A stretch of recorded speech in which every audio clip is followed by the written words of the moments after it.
ये आसमां छिन गया तो क्या, नया ढूंढ लेंगे। हम वो परिंदे नहीं जो उड़ान छोड़ देंगे। ये आसमान छिन गया तो क्या, नया ढूंढ लेंगे। हम वो परिंदे नहीं जो उड़ना छोड़ देंगे। ये पारावर छूट गया तो क्या, नया सागर ढूंढ लेंगे। ये पारावर छूट गया तो क्या, नया सागर ढूंढ लेंगे। हम वो कश्तियाँ नहीं जो तैरना छोड़ देंगे। हम वो कश्तियाँ नहीं जो तैरना छोड़ देंगे। नमस्कार दोस्तों, मैं Sonal Goyal IAS voice of women के इस पॉडकास्ट नंबर 20 में आपका बहुत बहुत स्वागत, हार्दिक अभिनंदन करती हूँ। आशा है आप सभी स्वस्थ सुखी होंगे और जिस तरीके से वॉइस ऑफ वुमेन के पॉडकास्ट को लेके मुझे उत्साह देखने को मिल रहा है, सपोर्ट मिल रहा है, आप सभी का उसके लिए बहुत बहुत धन्यवाद। दोस्तों, हमारे देश के लगभग हर क्षेत्र में जिसने महिलाओं को अवसर दिया है, उनका स्वागत किया है। उन सभी क्षेत्रों में महिलाएं अपने काम और कौशल से अपना झंडा गाड़ रही हैं। लेकिन हमारे देश में कुछ महिलाएं ऐसी भी हैं जिन्होंने ना सिर्फ मंजिल पाई, अपना लक्ष्य हासिल किया, बल्कि दूसरों के लिए भी अवसरों के दरवाजे खोले और उनके सपनों को साकार करने में उनकी सहायता कर रही हैं। वॉइस ऑफ वुमेन की इस एपिसोड में मैं आप सबको कुछ ऐसी ही महिलाओं से मिलवाने जा रही हूँ। 20वीं सदी के सर्वश्रेष्ठ लेखकों में से एक प्रसिद्ध जर्मन लेखक फ्रेंज काफ्का कहते हैं कि ईश्वर अखरोट देता है, लेकिन फोड़कर नहीं। अखरोट तो खाने की जिम्मेवारी ईश्वर ने हम पे ही छोड़ी हुई है। और आप सभी महिलाओं और पुरुषों से मैं ये कहना चाहूँगी कि देखिए अपने आसपास, संभावनाएं तलाशिए और इस दुनिया को एक प्यारी दुनिया बनाएं। तो जैसा कि दोस्तों मैंने कहा कि मैं आप सबको ऐसी ही इंस्पिरेशनल महिलाओं की कहानियाँ और उनके संघर्षों के बारे में बताऊंगी, उनसे अवगत कराऊंगी, जिन्होंने न सिर्फ अपना जीवन मूल्यवान बनाया है बल्कि दूसरों की ज़िंदगी को भी रोशन किया। तो चलिए देर किस बात की, सुनाती हूँ ऐसी महिलाओं की प्रेरणादायक कहानियाँ। पहली स्टोरी है टिफ़नी बरार। सबसे पहले मिलते हैं हम टिफ़नी बरार जी से। केरल के तिरुवनंतपुरम की टिफ़नी एक दृष्टिबाधित सामाजिक कार्यकर्ता और स्पेशल एजुकेटर हैं। कोविड जैसी भयंकर महामारी में टिफ़नी को हिलाकर रख दिया। वो अपनी सफ़ेद रंग की छड़ी का सहारा लेकर अपनी रोज़मर्रा के काम करती नज़र आती हैं। कोविड के समय उन्होंने ऐसी घटनाएं देखी कि ज़िंदगी पर उनका बहुत असर पड़ा। कोविड के डर से लोग उन्हें और उनके छात्रों को हाथ पकड़कर रोड क्रॉस कराने से डरने लगे। लोग छूने से डर रहे थे और टिफ़नी जैसे लोग रोड क्रॉस के लिए अन्य लोगों के स्पर्श पर काफ़ी निर्भर थे। विकलांग अधिकारियों की वकालत करने वाली टिफ़नी का लक्ष्य दृष्टिबाधित लोगों को सशक्त बनाना है। उनके इस लक्ष्य ने अब तक अपने फाउंडेशन ज्योतिर्गमय के साथ मिलकर अनगिनत लोगों के जीवन को बदल दिया है। टिफ़नी एक मोबाइल ब्लाइंड स्कूल चलाती हैं, जिससे उन्होंने साबित कर दिया कि अंधापन कोई बाधा नहीं है और वो दृष्टिबाधित लोगों को स्वतंत्र और आत्मनिर्भर बनने में मदद के मिशन पर निकल पड़ी हैं। 18 साल की उम्र में उन्होंने पहली दफ़ा छड़ी का सहारा लिया और उसके बाद वो किसी की मोहताज नहीं रही। उन्होंने इसके सहारे पूरा शहर घूम लिया, बिना हिचकिचाहट पब्लिक ट्रांसपोर्ट का इस्तेमाल करना शुरू किया और उन्होंने अंग्रेज़ी से ग्रेजुएशन किया, फिर B.Ed की डिग्री भी हासिल की। इसके बाद उन्होंने काम करना भी शुरू कर दिया। इसके साथ ही उन्होंने स्पेशली एबल्ड लोगों के हक के लिए लड़ना भी शुरू किया। इसे हम और आप जिंदा दिली और जुनून कह सकते हैं कि उन्होंने पैराग्लाइडिंग और स्काई डाइविंग जैसे जोखिम भरे खेलों का भी अनुभव ले लिया है। 2012 में टिफ़नी ने ज्योतिर्गमय फाउंडेशन की शुरुआत की, जहां दृष्टिहीन लोगों को योग, कंप्यूटर और ज़िंदगी के लिए ज़रूरी तमाम गुणों की ट्रेनिंग दी जाती है। ये फाउंडेशन केरल के गांव समेत कई हिस्सों में ट्रेनिंग कैंप का आयोजन करता रहता है। पिता की नौकरी की वजह से देश में कई हिस्सों में घूमते फिरते बचपन बिता चुकी टिफ़नी को अपनी मातृभाषा के साथ मलयालम, नेपाली, तमिल, अंग्रेज़ी भाषाओं का भी ज्ञान है।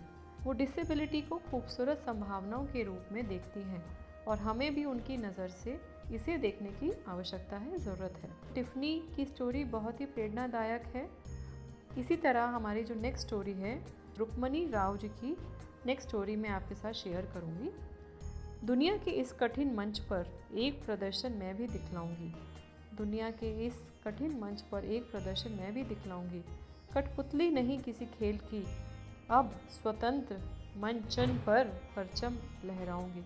कठपुतली नहीं किसी खेल की, अब स्वतंत्र मंचन पर परचम लहराऊंगी। रुक्मणी राव 4 दशकों से अधिक समय से महिलाओं के अधिकारों के लिए लड़ रही हैं। रुक्मणी को जिस चीज़ ने सबसे ज़्यादा ट्रिगर किया वो थी हमारे देश में दहेज के कारण होने वाली मौतों की बढ़ती संख्या। उन्होंने 1981 में दिल्ली में सहेली और हैदराबाद में विलेज रिसोर्स सेंटर नाम की संस्थाओं की शुरुआत की, जिससे घरेलू हिंसा का सामना करने वाली महिलाओं को सामाजिक, आर्थिक, कानूनी मदद मिल सके। उनकी इस संस्था ने अनगिनत महिलाओं की ज़िंदगी को सुधारा है। उन्होंने भारत की बलात्कार कानून को मजबूत करने और महिला किसानों के भूमि अधिकारों के लिए भी कई काम किए हैं। उन्होंने लाइक माइंडेड लोगों को इकट्ठा किया और दहेज प्रथा के कारण होने वाली भयंकर हिंसाओं के बारे में बताना शुरू किया। उन्होंने आर्थिक रूप से कमज़ोर महिलाओं और लड़कियों के बारे में और अधिक परेशान करने वाली बातों का पता लगाया। उन्हें पता चला कि कई लड़कियां स्कूल नहीं जाती हैं। परिवार न केवल बच्चों को ख़त्म कर रहे थे बल्कि उनके बेच भी रहे थे।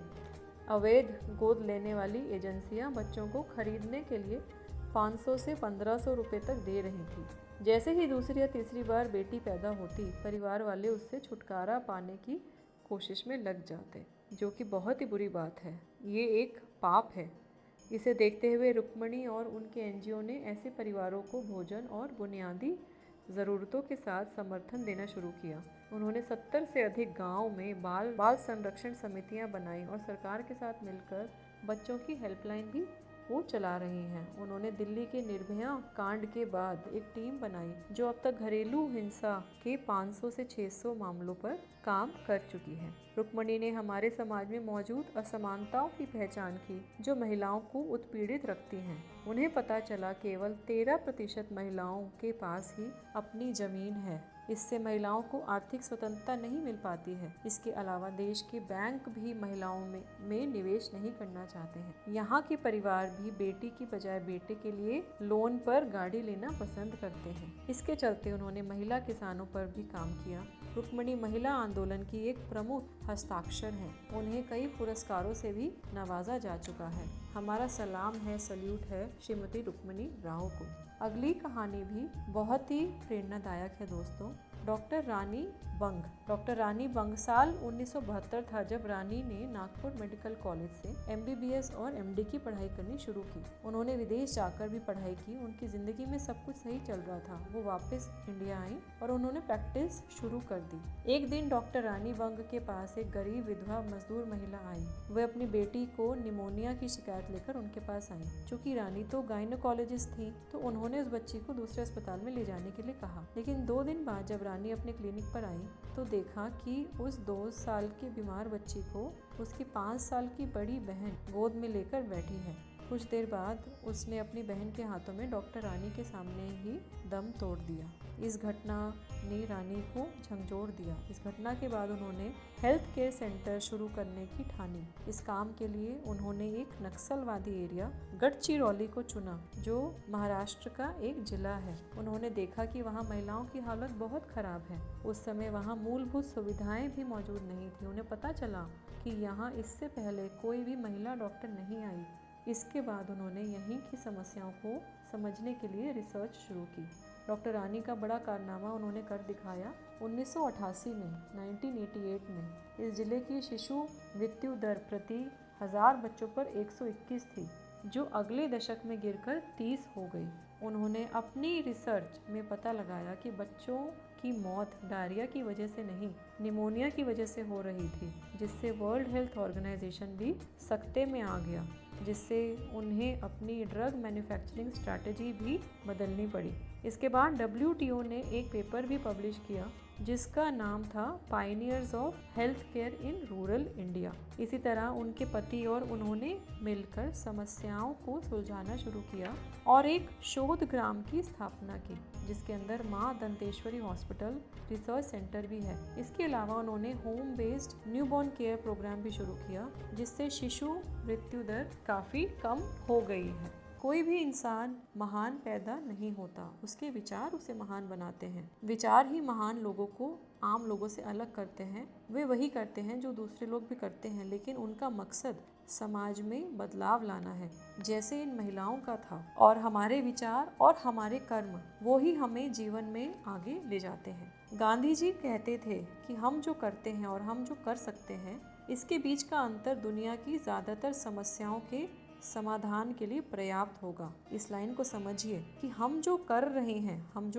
हैं अभी, और जो हम कर सकते हैं, इसके बीच का अंतर दुनिया की ज्यादातर समस्याओं के समाधान के लिए पर्याप्त है। तो ये जितनी भी मैंने कहानियां आप सबके साथ शेयर की, चाहे वो श्रीमती टिफनी बरार की हो या रुक्मणी राव जी की हो या डॉक्टर रानी बंग की हो, ये कहानियां इसी को दर्शाती हैं कि उनका हौसला, उनका दृढ़ निश्चय और उनका समाज के प्रति कुछ कर गुजरने का, निस्वार्थ भाव से कुछ करने का जो मकसद था, इस वजह से उन्होंने अपने जो एफर्ट्स हैं, अपने प्रयास उन दिशाओं में लगाए, जिसके लिए पूरा समाज, पूरा देश उनका कृतज्ञ है। दोस्तों, आप सब इस पॉडकास्ट के साथ जुड़े, आप सभी का बहुत बहुत धन्यवाद। आपको ये पॉडकास्ट कैसा लगा, ये कमेंट में लिख के आप ज़रूर बताइएगा। इसे लाइक और शेयर करें ताकि ज़्यादा से ज़्यादा लोगों तक इन महिलाओं की कहानियाँ हम पहुँचा सकें। और आपके इस छोटे से एफर्ट से, छोटे से प्रयास से मुझे भी प्रेरणा मिलती है कि मैं ऐसी ही कहानियाँ, ऐसी इंस्पायरिंग स्टोरीज़ और भी आप सबके सामने लेके आती रहूँ। तो आप सब पॉडकास्ट में जुड़े, आप सबका पुनः धन्यवाद। और आप सब लोग स्वस्थ रहें। मैं जल्द ही अपने नए एपिसोड के साथ में आप सबके साथ फिर जुड़ूंगी, फिर मिलूंगी।